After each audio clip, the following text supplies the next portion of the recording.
So this is the Arduino heart lock box, and so as you can see here we have a cigar box and it's closed, or it's more or less closed, and it's got a nice little heart LED array on top. And so the box is actually closed with a servo with a lock. There's a little force that wants to drive it open because it's a lot of stuff crammed in there, but there's a servo that closes the box, and that's what makes it special, is because you can't actually just flip this open here. It won't go. I guess you could force it open if you wanted to, but that's not any fun.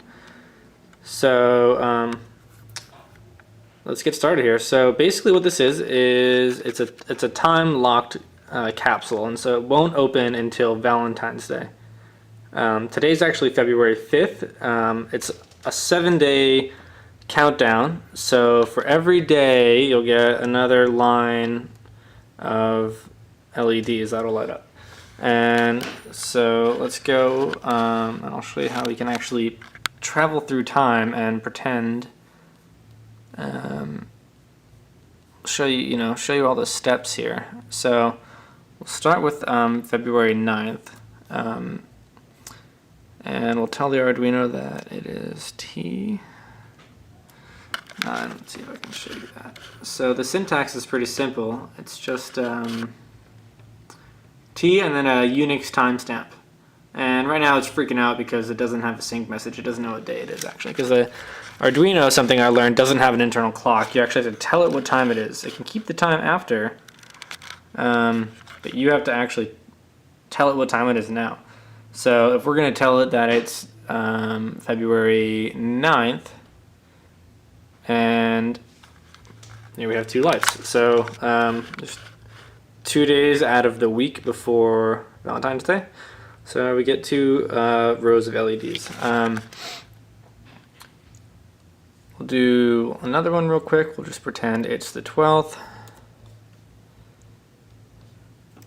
T Unix timestamp send. And see, we get more nice little LEDs. So let's go ahead and get to the good stuff. We'll show you what it's like on Valentine's Day. Here we go. T command paste send Valentine's Day. So 3 things happened here. One is the servo unlocked and so the box opened. 2 is that the buzzer started going off and the light started flashing, kind of like a heartbeat. So yeah, so it kind of is like a here, I'm open, it's Valentine's Day, open me, and let's do it. So here we go. So the first thing you'll see here is, let's go top to bottom. That's a latch that the servo attaches to. And here we have the LED array. So what this is it's actually a bunch of parallel circuits to give the LEDs equal brightness.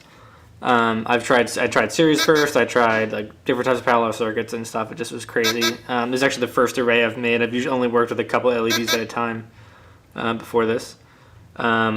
This crazy black madness is actually the ground wires. I can't have 2 layers of wires because it'll clog up here on the felt, which I haven't shown you yet, but it actually won't allow the box to close if I do that. I'm actually going to cut off the beeping here. But if you take a big look at it, this is what it looks like when you open it. Oh, it's not going to work. There we go. So there's a nice little surprise in there. And here we have, this is some, actually like a jewelry stand back kind of thing, which a jewelry store is giving away, and it was on the street. It's kind of cool, nice grab. And here's the little servo I was talking about.